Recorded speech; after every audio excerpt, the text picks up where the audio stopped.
Programme में आपको खुशामदीद कहते हैं। मैं असदुल्ला खान। और लंबी तमहीद बांधने की ज़रूरत नहीं है। पेट्रोल महंगा होकर 145 रुपये फ़ी लीटर हो गया है। आवाम का ख्याल है कि उनकी कुव्वत ख़रीद इतनी है नहीं कि वो ये पेट्रोल अफोर्ड कर सकें। प्राइम मिनिस्टर कंपैरिजन करके बार बार बता रहे हैं कि दुनिया में कीमतें क्या हैं, भारत में क्या हैं, बांग्लादेश में क्या हैं। आज भी उन्होंने कहा, अपनी तकरीर में भी उन्होंने यही कहा था। अपोजिशन इसको झूठ का पलंदा करार दे रही है और कह रही है कि IMF की शराइत को मान लिया गया है। और मैं इस पर हम तफसील से आज गुफ्तगू करेंगे कि महंगाई का इम्पैक्ट जो है वो आवाम पर किस तरह से आ रहा है, क्यों आ रहा है, क्या वजूहात हैं और मुख्तलिफ पॉलिटिकल पार्टीज़ का इस पर नुक्ता नज़र क्या है। प्रोग्राम में सबसे पहले मेरे साथ फवाद चौधरी साहब मौजूद हैं। फवाद चौधरी साहब, आपका शुक्रिया, खुशामदीद। मैं आपको सिर्फ 30 सेकंड का एक क्लिप सुनवाना चाहता हूँ एहसन इकबाल साहब का, ताकि आप उसको रिस्पॉन्ड कर सकें। वो कह रहे हैं ये सब झूठा, आलमी मार्केट की कीमतों से इसका कोई ताल्लुक नहीं है, पेट्रोल जो बढ़ाया गया है। यानी बार बार जो वज़रा और वज़ीर आज़म कंपैरिजन कर रहे हैं वो दुरुस्त नहीं है। एहसन इकबाल साहब क्या कह रहे हैं, सुन लीजिएगा ज़रा।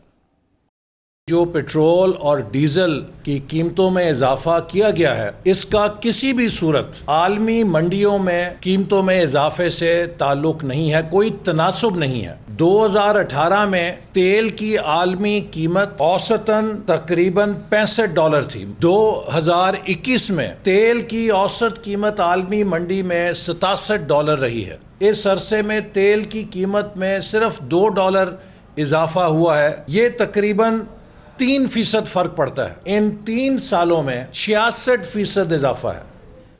फवाद चौधरी साहब, एहसन इकबाल साहब के आर्गूमेंट और फिगर्स दोनों गलत हैं सर?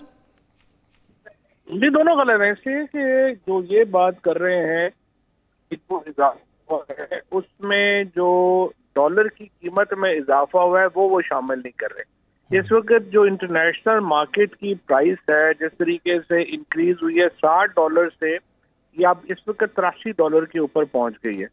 और इसीलिए आप देखते हैं कि ये जो एनर्जी का ये जो बहरान है या जो क्राइसिस है, ये सिर्फ पाकिस्तान में नहीं है। अभी तो हमें फायदा है ना कि हम जाके नेट के ऊपर सिर्फ डाल सकते हैं कि इंटरनेशनल और ऑयल प्राइसेस का कंपैरिजन आप कर सकते हैं कि किस तरह से कीमतें बढ़ी हैं। हमने जो रिलीफ दिया लोगों को अब तक वो यही किया हमने कि जो 30 रुपए इन्होंने PMLN की गवर्नमेंट ने टैक्स रखा हुआ था, हमने उसको कम करके 4.5 रुपए तक भी लाए जी। और उसकी वजह से हमने 450 अरब रुपया गवर्नमेंट ने नुकसान उठाया पेट्रोल की कीमत ना बढ़ा के। अब हालात ये हैं कि इंटरनेशनली ये प्राइस ऊपर चली गई है। आपने जो इसके ऊपर अब टैक्स जो है वो अभी आप इससे कम नहीं कर सकते। तो ये कीमतें अभी भी रीजन में सबसे थोड़ी हैं और जाहिर है कि इसको हमें बढ़ाना पड़ा है और अभी भी ये सिलसिला अभी हमें नहीं पता कि ये कहाँ पे जाके रुकेगा। फवाद साहब, क्या ये दुरुस्त है कि IMF के दबाव की वजह से कीमतें बढ़ानी पड़ी हैं? IMF का भी दबाव है। IMF भी कह रहे हैं कि आप रेवेन्यू में इजाफा करें और IMF में हमें इसलिए जाना पड़ा कि नून लीग की हुकूमत ने हमें तकरीबन $20 बिलियन की शॉर्टेज पे छोड़ के गए थे। और जाहिर है कि अब हमारे पास जो IMF का प्रोग्राम इसलिए लेना पड़ा आपको कि अगर आप IMF का प्रोग्राम नहीं लेंगे तो डॉलर फिर जो है वो वहाँ पे ऊपर चला जाएगा बहुत ज्यादा और आपके जो वसाइल हैं वो बहुत उनमें इजाफा हो जाएगा। जाहिर है फिर आपको IMF भी लेना पड़ा। तो इसलिए आपको ये भी सही है कि वो भी रेवेन्यू में इजाफा करना भी मकसूद।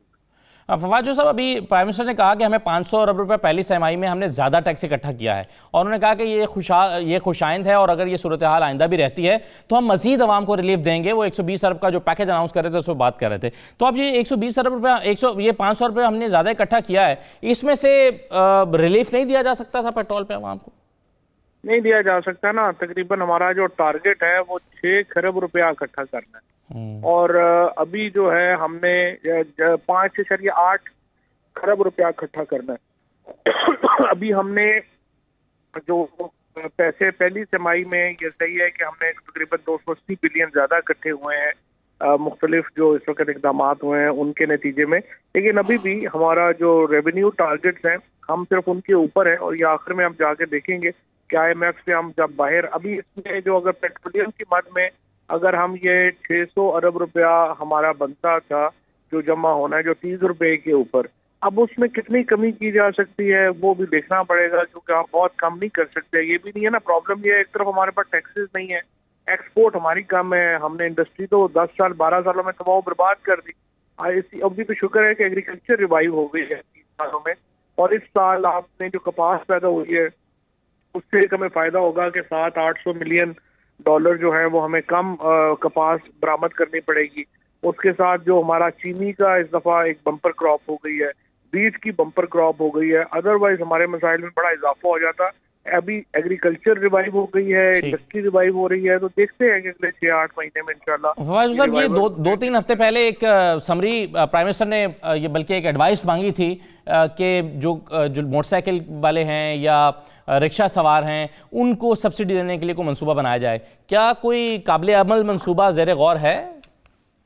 ये जो कल हमने रिलीफ पैकेज पीएम साहब ने जो अनाउंस किया है, जो हमारा एहसास प्रोग्राम, ये इसमें जो सबसे बड़ी खूबी यही है कि इसके अंदर डाटा काफी जमा हो गया और ये इसमें ऐप जो है वो कंट्रोल करती है। क्योंकि देखें ना, अब आप मोटरसाइकिल को नेट से आप कहते हैं कि जी हम 1 लीटर या 2 लीटर पेट्रोल देंगे सब्सिडाइज, ठीक, वहां पे वो तेल जो है वो मोटरसाइकिल तक कैसे पहुंचे, हाँ, ये क्वेश्चन है। अब उसको वो निज़ाम बनाने के लिए ये जो अभी एहसास ऐप है, इस पे काम हो रहा है कि ये हम इसको यूज कर सकें को सब्सिडी देने के लिए। आमदनी के लोगों को तो ये महंगाई के असरात से बचाया है और इंशाल्लाह ये भी और ये जो तेल है उससे भी हम कम आमदनी के लोगों तो हम बचा लेंगे। हाँ फवाद साहब, जैसे ही महंगाई पेट्रोल बढ़ता है, पिछली मरतबा भी हमने देखा तो अपोजिशन ज़्यादा एक्टिव हो जाती है। आज भी शहबाज शरीफ साहब ने अपोजिशन के रहनुमाओं से रब्ता किए हैं, मौलाना फजल रहमान से रब्ता किया, बिलावल से रब्ता किया है, और पीपल्स पार्टी ने तो पिछली मरतबा महंगा हुआ था तो पूरी रैलियाँ निकालना शुरू कर दी थी। सिंध भर में उन्होंने रैलियाँ भी निकाली हैं। तो आप समझते हैं कि अपोजिशन यानी महंगाई का जो इम्पैक्ट है अवाम को ज़्यादा मुतहर्रिक कर रही है अपोजिशन हुकूमत के खिलाफ, और वाकई लोग महंगाई से तो परेशान हैं?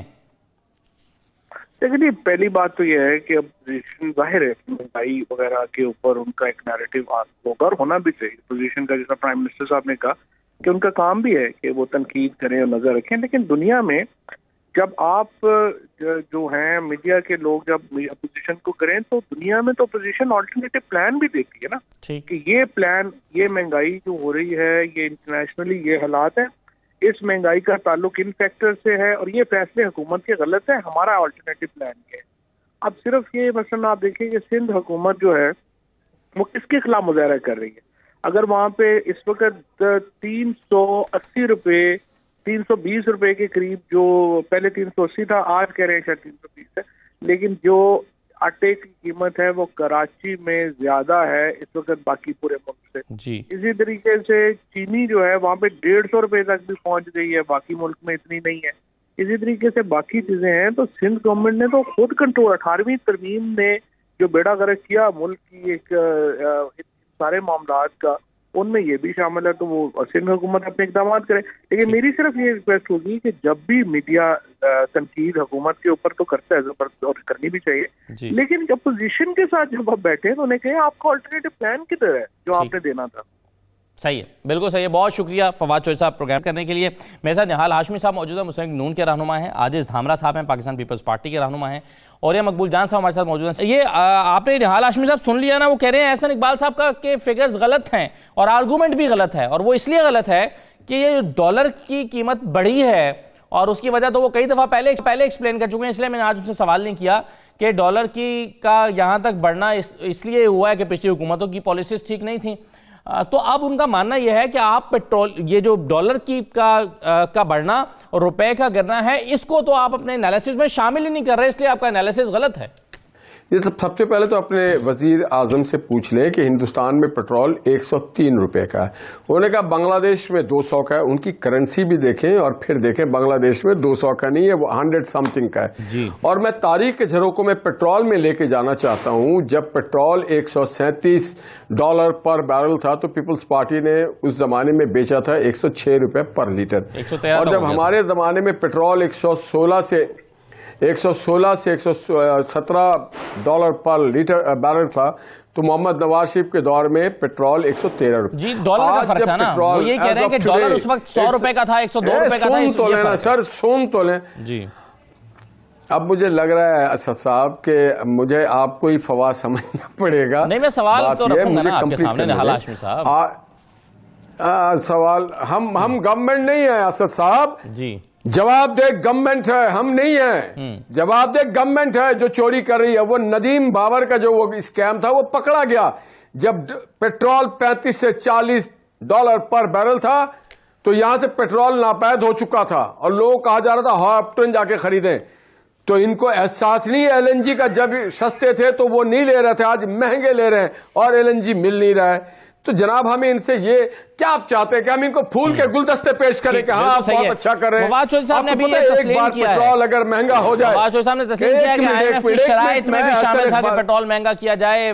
आईएमएफ पाकिस्तान का मालिक नहीं है। आईएमएफ को हमने वोट नहीं दिया। आईएमएफ इस मुल्क में वजीर आजम नहीं है। आईएमएफ नहीं है तो आईएमएफ को आप ना बताया करें। आप बताएं फवाद चौधरी साहब, आपको तो फ्री में पेट्रोल मिलता है ना, आपका घर का बिजली फ्री है। आप चूंकि मिनिस्टर हैं, आपको 30 लीटर पेट्रोल मिलता है, ड्राइवर आपका फ्री। आईएमएफ के कंधे पर रख के फायर ना करें। आप बताएं, हमें रहतों से गिला नहीं, हमें तेरी रहबरी का सवाल है। आईएमएफ में कौन लेके गया? कौन लेके आया आईएमएफ के स्टेट बैंक बाकर को? चलें शाहिद सत्तार साहब से मुझे पूछने दें, फिरोरिया साहब से भी अपने लोगों को। राइट जी, शाहिद सत्तार साहब, ये पेट्रोल जो हुकूमत ने बढ़ाया है ये मजबूरी है, ये इसके अलावा कोई चारा ही नहीं था, बढ़ाना ही था हुकूमत को, या कोई रास्ता था? शायद सत्तार साहब, मैं अर्ज करता हूं कि अभी निहाल हाशमी साहब या जो भी साहब थे जो ये फरमा रहे थे सब गलत। I am not any party with PTI, peoples party of PMLN, लेकिन जो असलियत है उसको कैसे आप चुटला सकते हैं? ये कहते हैं जी 103 रुपए लीटर है इंडिया में, वो 103 इंडियन रुपए है जी। ये क्यों नहीं बताते? वैसे 103 नहीं 115 इंडियन रुपए है आज का रेट जी। 115 इंडियन रुपए। तो ये क्यों नहीं सच्ची बात करते? ये क्यों झूठ करके उसको स्पिन डॉक्टरिंग करते हैं? बाकी रहा ये कि जी देखें, सारी दुनिया में तेल की कीमत बढ़ी है, सिर्फ साहब मैं झूठ नहीं बोल रहा हूँ, मेरा आपके साथ कोई मामला नहीं। आप मुझे झूठा ना कहें, फिर मैं ऐसा करूंगा कि फिर आप आपके पास वापस intellectually dishonest and I do not tell any you lie. are no and you not. said me कि मैं झूठ बोल रहा हूँ. How you can say like that? You are that because you just said it. nor you are any expert of any field. अच्छा चलें please झगड़े में जाने के बजाय शायद सत्तार साहब ये कह रहे हैं कि आप ये बताएं कि जब पाकिस्तानी रुपए में उसको कन्वर्ट करते हैं तो वो 242 रुपए लीटर ही बनता है। ये आप नहीं पूरा सच नहीं बता रहे। शायद सत्तार साहब का कहने का मतलब ये। जी शायद सत्तार साहब अपनी बात मुकम्मल कर लीजिए। बाकी रहा ये कि जी IMF में जाना नहीं जाना, ये मतलब गवर्नमेंट में क्या नहीं होता था। ये I have worked with all these government, मुझे पता है अंदर से सब एक जैसे हैं। और बाकी रहा ये कि इसमें करप्शन कहाँ से होगी जी, करप्शन होगी और ये हो गया और वो हो गया। There is no such thing. और I am not a PTI supporter and certainly not allied with any party. लेकिन झूठ मैं नहीं बोलता जी। And as far as the country goes कि जी इसमें क्या हल है, इससे दो हल है। एक तो ये मिनिमम वेज बढ़ाएं, दूसरा हल ये है कि कंजर्वेशन मेथड से अप्लाई करें ताकि लोगों का पेट्रोल और गैस कम लगे, जिससे बिल कम आए और उनकी जो खर्चा है वो उसमें ना बढ़े उतना। हमारे यहाँ जो एक यूनिट ऑफ जो GDP है उसमें ऊपर जितना तेल या लगता है वो इंडिया से 1.5 गुना ज्यादा है, वो बांग्लादेश से 1.5 गुना ज्यादा है। ठीक। हम we are inefficient in use of these resources. अगर हम उनमें एफिशिएंसी भी ले आए इसी वजह से कि जी हम अफोर्ड नहीं कर सकते, तो इसमें क्या बुराई? सही। तो ये चीजें करने वाली हैं and we should do that. Minimum wage भी बढ़ाएं और एफिशिएंसी भी लाएं।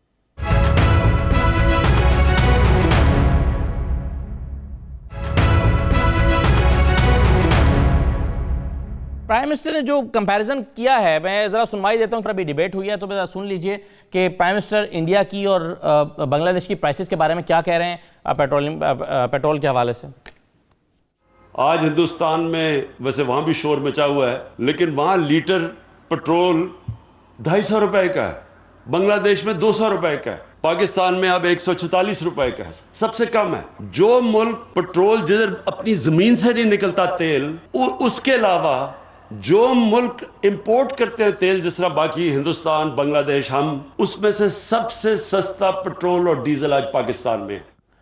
फैक्चुअली क्या ये बात ठीक है औरिया साहब कि वैसे तो 115 रुपए का अगर वहां पर मिल रहा है और उसको आप पाकिस्तानी रुपए में कन्वर्ट करें, क्योंकि वहां की करेंसी जो है वो मुस्तहकम है, तो वो पाकिस्तानी रुपए में इतना ही बनता है जितना इमरान खान बता रहे हैं, तो फैक्ट तो शायद गलत नहीं है। तो आप किस तरह से देखते हैं इस दावे को औरिया साहब? नहीं, फैक्चुअली तो इमरान खान साहब ठीक कह रहे हैं, और ये इंटरनेशनल क्राइसिस है और ये इस हिसाब से चलता है। हमने सारी जिंदगी ये होते देखा है, किसी हुकूमत के अंदर ये तप्पड़ जिसे कहता है वो नहीं होता कि इंटरनेशनल क्राइसिस जो हैं उनके साथ रगड़ सके, हमेशा से होता चला है और उसको ट्विस्ट नहीं करना चाहिए अपने पर्सनल की पब्लिक कंजम्पशन की बात है। आप इंडिया जाके देख लें, आपके 1 रुपए की कितनी वैल्यू है आपको खुद पता चल जाएगा। आप बांग्लादेश जाके देख लें, आपको कितने रुपए का पेट्रोल पड़ेगा। आप 200 रुपए 240 रुपए देंगे, 145 रुपए लेंगे, इंडिया से पेट्रोल खरीदेंगे। ये जमीन एक टिकट खरीदें, बांग्लादेश का विजिट करवा दे तमाम एमएनएस एमपीएस को। तो ये बहस गलत है। बहस बुनियादी तौर पर यह है कि हो क्यों रहा है और ये इंटरनेशनल क्राइसिस बन गया हुआ है। उसकी वजह कोई ये नहीं सोचता। मैंने एक पूरा कॉलम लिखा है इसके ऊपर कि आप सोचें कि बर्तानिया की और यूरोप की जो एनर्जी थी वो 40% विंड एनर्जी से होती थी। आपको पता है, ये पूरी की पूरी नॉर्दर्न सी के ऊपर मिल्स लगी हुई थी। ठीक, आप उस नॉर्दर्न सी की जो मिल्स हैं वो उसमें अल्लाह ताला ने हवा बंद कर दी, हवा बंद हो चुकी है।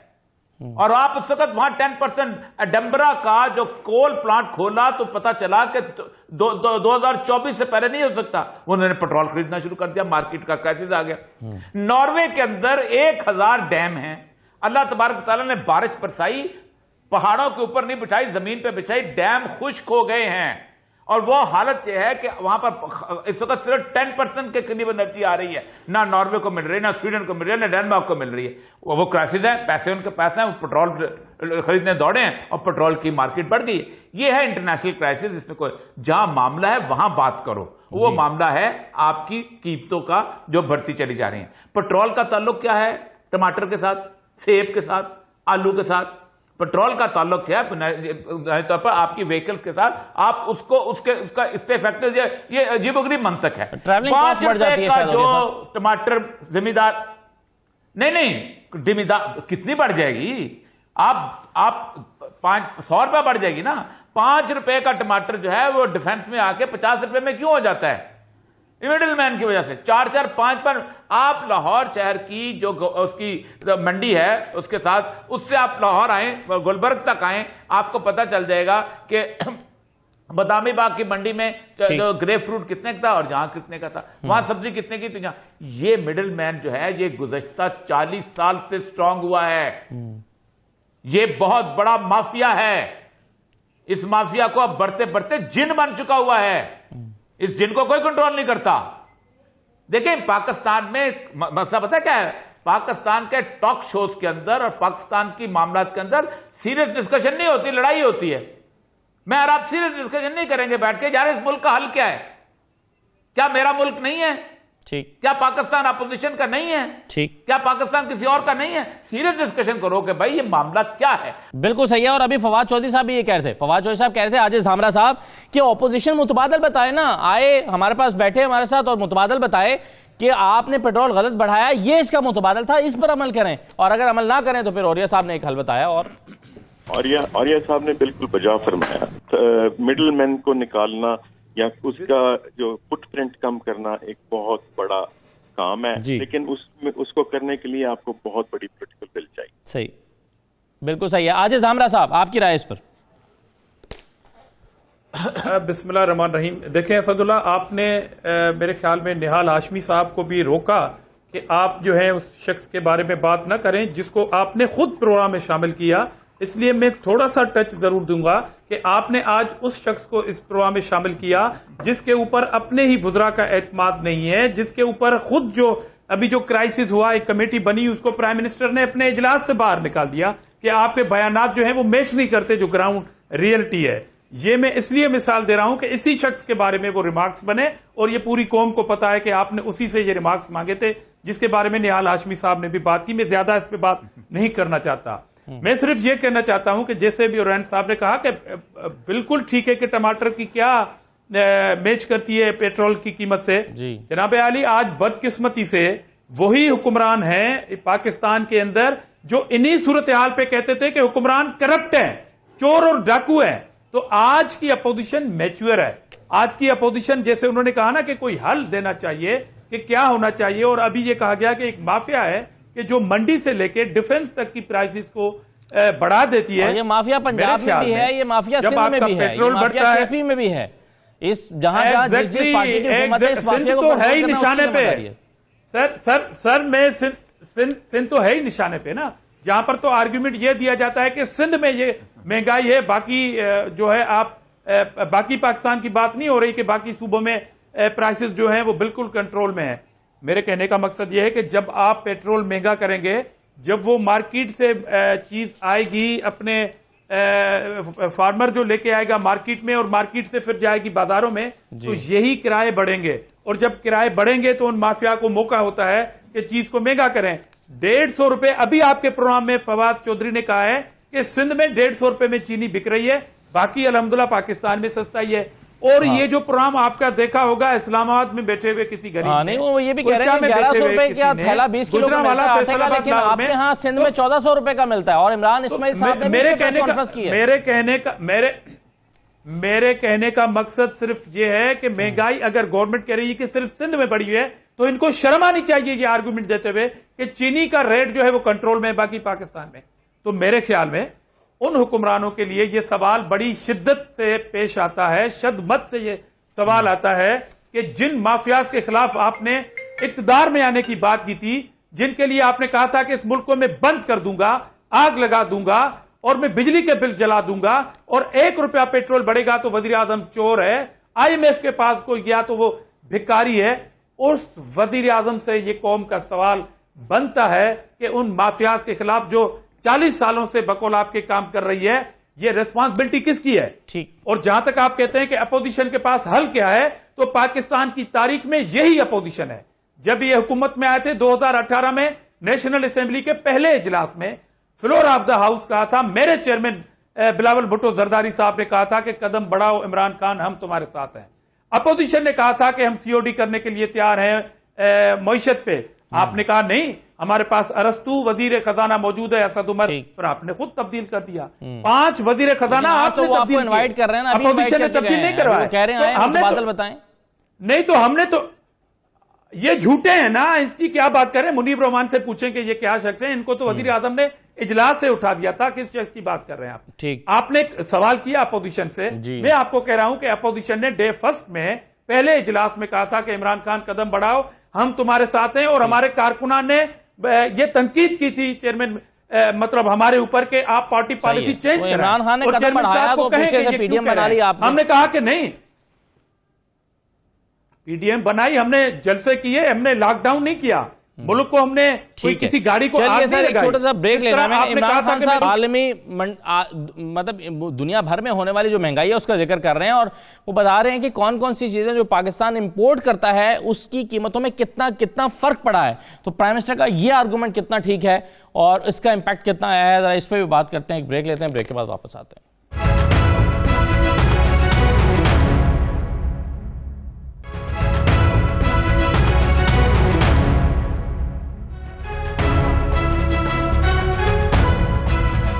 दोबारा आपको खुशामदीद कहते हैं प्रोग्राम में। अब हमें पाकिस्तान तहरीक-ए-इंसाफ के रहनुमा बैरिस्टर अली ज़फ़र साहब ने भी ज्वाइन कर लिया है। बैरिस्टर साहब, आपको भी खुशामदीद कहते हैं।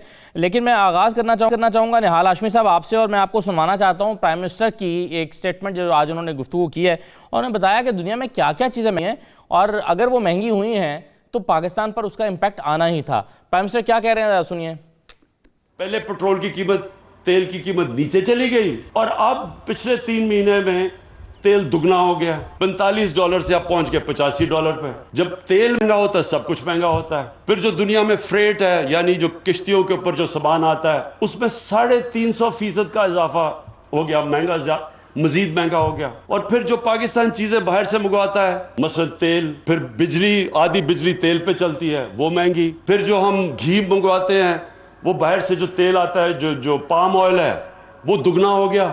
दालें 70% बाहर से मंगवाते हैं, वो दुगनी हो गई। तो जब ये सारी दुनिया में जो महंगाई हुई, वो जाहिर है पाकिस्तान इसी दुनिया में है, कोई आसमान में तो नहीं है, तो इसका हमें भी असर होना था।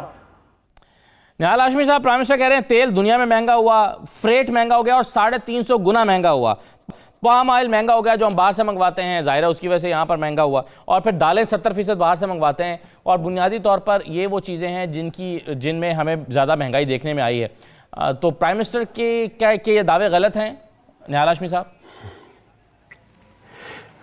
गलत नहीं है तो मुझे कोई कॉमेडियन का कोई स्टेटमेंट लग रहा था। भाई बात यह है, जब पेट्रोल सस्ता हुआ था तो इन्होंने सस्ता किया था?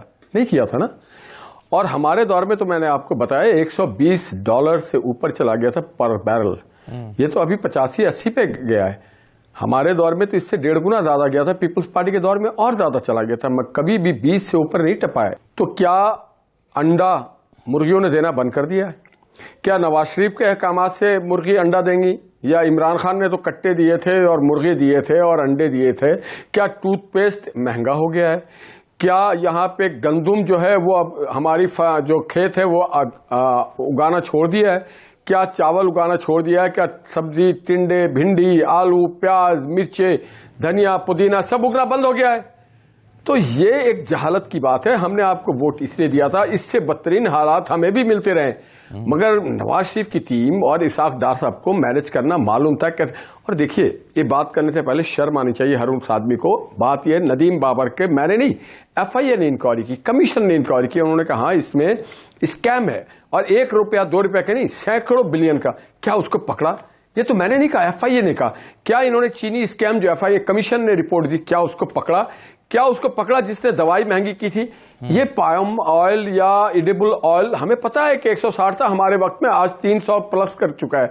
हमें हर चीज का पता है। क्या पाकिस्तान के खेतों ने गंदुम उगाना छोड़ दिया? क्या पाकिस्तान के मैदानों में सब्जी उगना खत्म हो गया?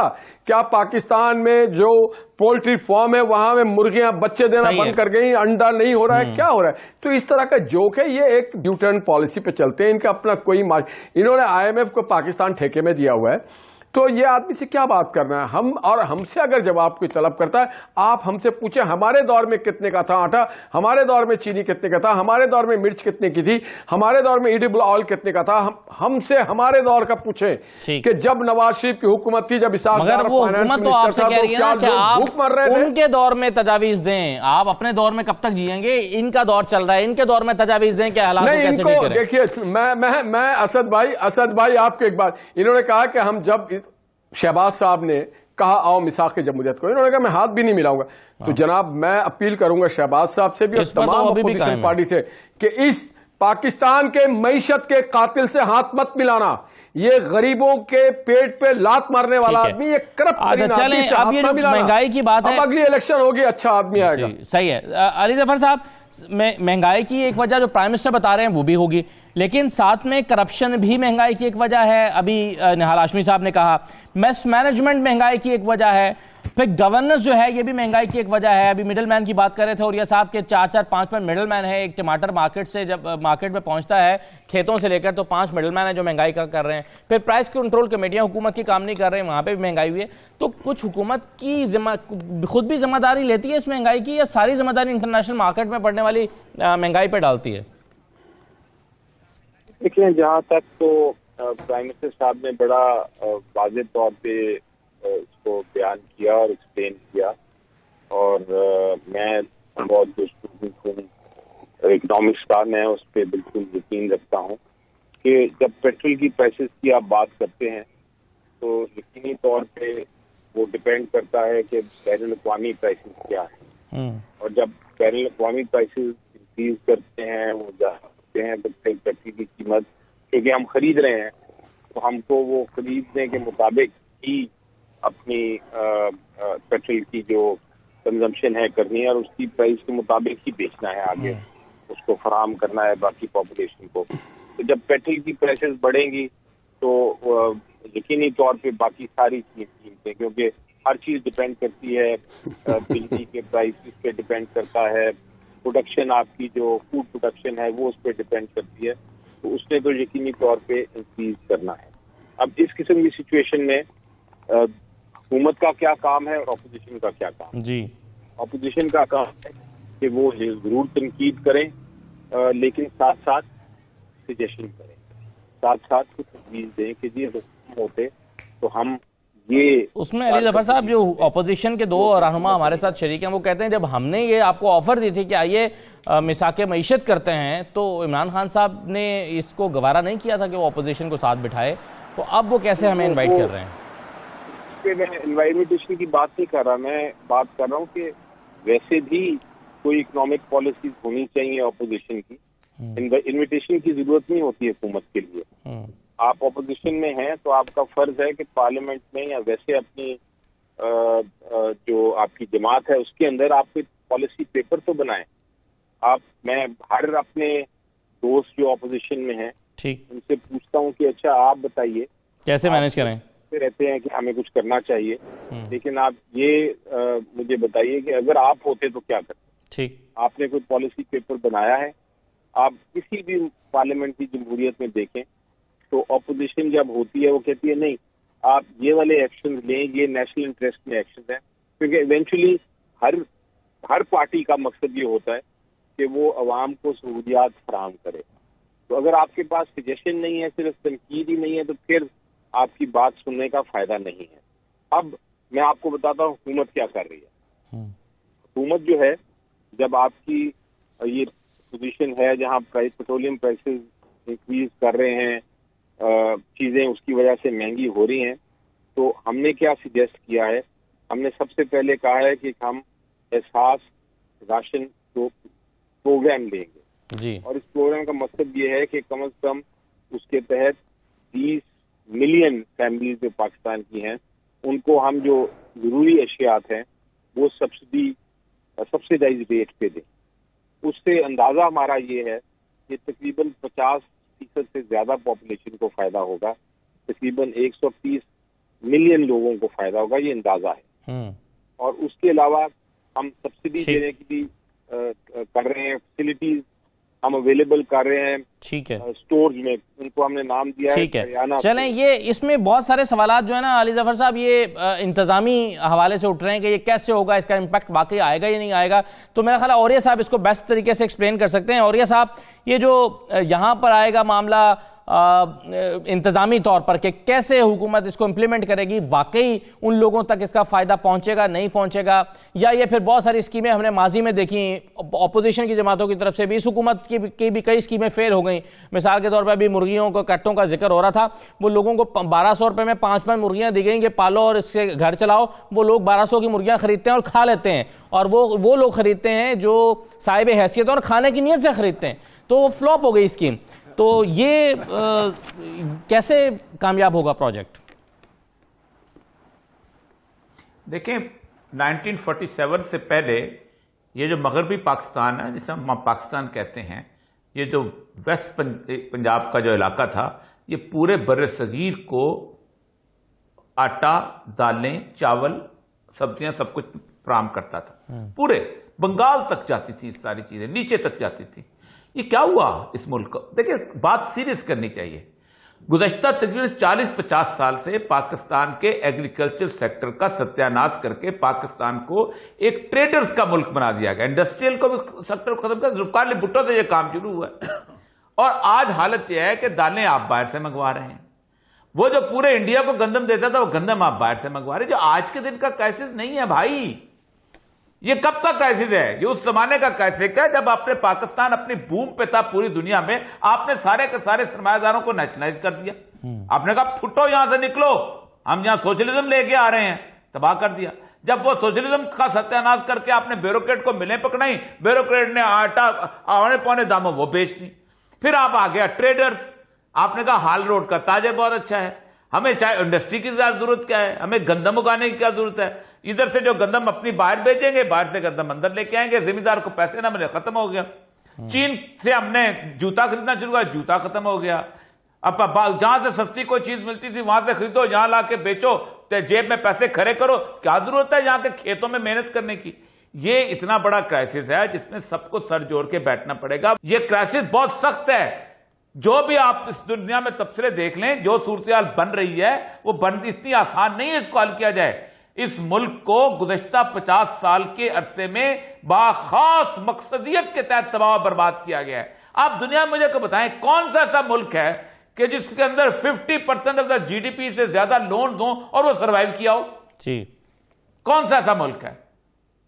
एक सवाल, आप बड़े अच्छा, तो मुझे तो अच्छा लगता है कर्जा लेके हम बेटे की शादियां भी कर लेते हैं, हम एक घर भी बना लेते हैं, खत्म, औलाद को विरसे में मैं दे जाऊं कर्जा, औलाद क्या करेगी? सही है, करेगी, बिल्कुल सही है। कुछ दिन गालियां निकालेगी और फिर उनको घर बार बिल्कुल सही चीजों की तरफ पॉइंट आउट किया। और ये साहब आपने, और अभी जो अली जफर साहब ने कहा, मैं इसका जवाब लेना चाहूंगा। अली जफर साहब ने कहा कि ऑपोजिशन के पास क्या पॉलिसी है, चलिए हमें ना दीजिए, कोई मीडिया को दे दें, पार्लियामेंट में रखें, कहीं तो आपकी पॉलिसी सामने आए। तो क्या ऑपोजिशन ने, पीपल्स पार्टी ने कोई पॉलिसी बनाई है इकोनॉमिक पॉलिसी? क्या आज अगर वो बैठे तो वो पॉलिसी लेकर आए कि अगर हम होते तो इस मामले का ऐसे हल करते? कोई पेपर के ऊपर कोई चीज मौजूद है? मैं धामरा साहब एक छोटा सा ब्रेक ले लेता हूं, इसका जवाब दीजिएगा, ब्रेक के बाद वापस आते हैं।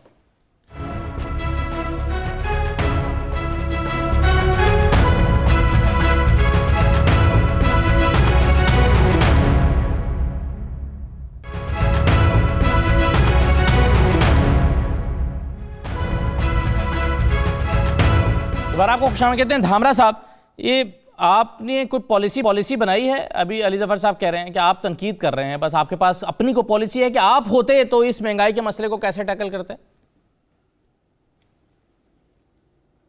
देखिए, अली जफर साहब के लिए मुझे बहुत ही ज़ाती एहतराम है, एक पढ़े लिखे शख्स हैं, मगर एक ऐसी पार्टी और हुकूमत में फंस गए हैं बेचारे कि अब वो खुद भी सोच रहे होंगे कि हम कह क्या रहे हैं और आपका जो मेन रोल है वो होना क्या चाहिए था।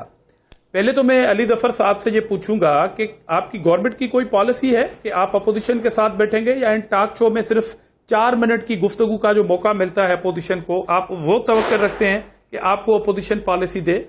मैं अली जफर साहब से कहूंगा कि इस बात का जवाब दीजिएगा कि जब इस में वही बात कहने वाला था कि अली जफर साहब जो एक पढ़े लिखे शख्स है ना, कानून के भी और पार्लियामेंट में भी वो बैठे हैं अभी, आप अपने वज़ीर आज़म से पूछें कि जब आपको अपोजिशन की जानिब से ये ऑफर हुई थी तो क्यों आपने ठुकरा दिया था और कहा कि मेरे अरस्तू 100 दिन में ये सारे मामला को कंट्रोल करेंगे। और अली जफर साहब, ये आप कंपेयर करें, आपके मौजूदा दौर के अंदर मुल्क के अंदर कोई ऐसा क्राइसिस नहीं है सिवाय आपकी हुकूमत की नालायकी के, क्योंकि आपके पास कोई पॉलिसी नहीं है। तो इस मसले को कैसे टैकल करते हैं? एक दूसरे के खिलाफ बयानात देते हैं।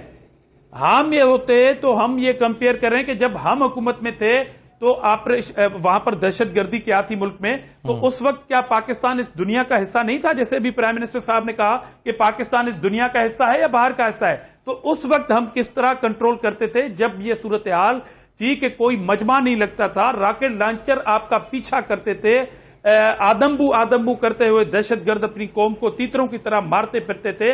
इससे इकोनॉमी और ज्यादा पीछे आ रही थी। ये पॉलिसी थी कि हमने आपकी जो महंगाई है उससे कंपेयर करें पाकिस्तान के, पुराने पाकिस्तान की महंगाई को, और उस वक्त के क्राइसिस को भी तराजू लेके, इंसाफ की तराजू को लेके तोलें कि आज आपके पास क्या क्राइसिस है। क्या आपके खिलाफ अपोजिशन ने धरने दिए? क्या मुल्क में अल्लाह माफ करे ऐसी कोई दहशतगर्दी की लहर है जिसने आपको ये चैलेंज किया है कि सवात में पाकिस्तान का झंडा नहीं लगेगा? आप तो एक धरने से जो मुआहिदा करते हैं वो करते हैं रात को, आपके एक वजीर एक बयान देता है, अगला वजीर अगला बयान देता है, तो आपकी जब पॉलिसी नहीं है तो आप अपोजिशन से क्या पॉलिसी डिमांड करते हैं? अमली है मईशत को कंट्रोल करने के लिए कोई पॉलिसी अगर है और वो हमारे पास है, हमारे पास है, क्यों नहीं लेकर आते? असदुल्ला हमारे पास है, मैं इनकी पॉलिसी जानना चाहता हूं। मगर देंगे नहीं आप जी। हमारी जो मईशत की कुंजी है इसाक डार साहब हैं। जब हम जब हम 60 बिलियन डॉलर भी लेके आए, यहाँ पे बिजली घर भी लगाया, मोटरवे भी बनाया, मेट्रो बस भी बनाया, आटा भी 30 रुपए पे था, हमने चीनी भी 55 रुपए पे थी, पेट्रोल भी 60 रुपए पे था, रोजगार भी दे रहे थे, सड़कें भी बना रहे थे, हालात ठीक थे। लोग खुदकशियां नहीं कर रहे थे, लोग सड़कों पे नहीं निकल गए, लोग बद्दुआएं नहीं दे रहे। बुलाएं ना उन्हें, सर सागदार साहब आए इस बेहतर था। मसले को और हल हम करने के लिए अपनी खदमात पेश करें, यहाँ पर आके तजावीज़ नहीं, इनके दें। लिए क्यों आए? पार्लियामेंट में बैठे, आप जो तब्दीली ला रहे थे ना, डॉक्यूमेंट ये लेके आए तब्दीली, ये तब्दीली लेके आए। जो लोग लेके आए उनसे भी पूछेगी कौम, और जो बैठे हुए उनसे भी पूछेगी कौम कि ये क्या तब्दीली है। अजाब वाली बात है। ये कहते हैं रिलीफ पैकेज देंगे, ये लोगों को रिलीफ नहीं देते, लोगों को तकलीफ देते हैं, जलील करने वाली पैकेज देते हैं। और ये बहुत बड़ा स्कैम है। 7 लाख दुकानों में जो ये सब्सिडी देंगे, इससे बड़ा स्कैंडल कोई नहीं होगा। आप सस्ती रोटी जैसा साबित होगा। अपने कारकुनों को कहेंगे जाओ खाओ कमाओ लूटो। सस्ती रोटी की तरह इसका मुस्तकबिल होगा। ये हर चीज में यूटर्न लेना, बिल्कुल वैसे ही मुस्तकबिल होगा, बड़ा भयानक मुस्तकबिल होगा। क्योंकि नहीं, आप देखें सस्ती रोटी हमने दी है, चैनल पे चल रहा है कि बिजली भी बढ़ गई। ठीक है, बिजली महंगी करेंगे, हमने तो बिजली घर बना के दे दिया भाई। सस्ती रोटी बात कर रहे हैं, हो गई दवाई आज हो गई निहाल भाई, हो गई कर रहा है 5 गुना चैनल पे चल रहा है कि हो गई। ठीक है। और यह साहब बस अल्लाह ही रहम करे। चले, मैं अली जफर साहब ये कह रहे हैं कि जी हमारे पास हल है मगर हम बताएंगे नहीं, और आप हमें चूंकि हमारे साथ सलूक अच्छा नहीं करते। नहीं बताएंगे नहीं, मैंने ये नहीं कहा असदुल्ला, मैंने ये नहीं कहा। मैंने कहा इनकी पॉलिसी क्या है, हम पार्लियामेंट में बात कहाँ करेंगे जी। मुख्तसर सर, इनकी पॉलिसी है कि 5 वजीर खजाना बदल गया। इनकी पोजीशन ये है कि इनका वजीर स्टेट बैंक जो है बाहर का है, वजीर खजाना जो बाहर का है, इनकी आधी कैबिनेट जो है बाहर की सारे। मगर आपके जो एक्सपर्ट्स हैं वो बाहर जाके बैठ गए, वापस आने के लिए तैयार नहीं है। सागदार साहब आप वापस नहीं आना चाहते, यहाँ पर आके कंट्रीब्यूट करें, सेमिनार्स करें, लोगों से बातचीत करें, उनको बताएं ये हल है, इकोनॉमिस्टों के साथ बैठें, अपनी खदमात पेश करें, लेकिन वो नहीं कर रहे। इजाज़त दीजिए, अल्लाह हाफिज़, तमाम मेहमानों को शुक्रिया।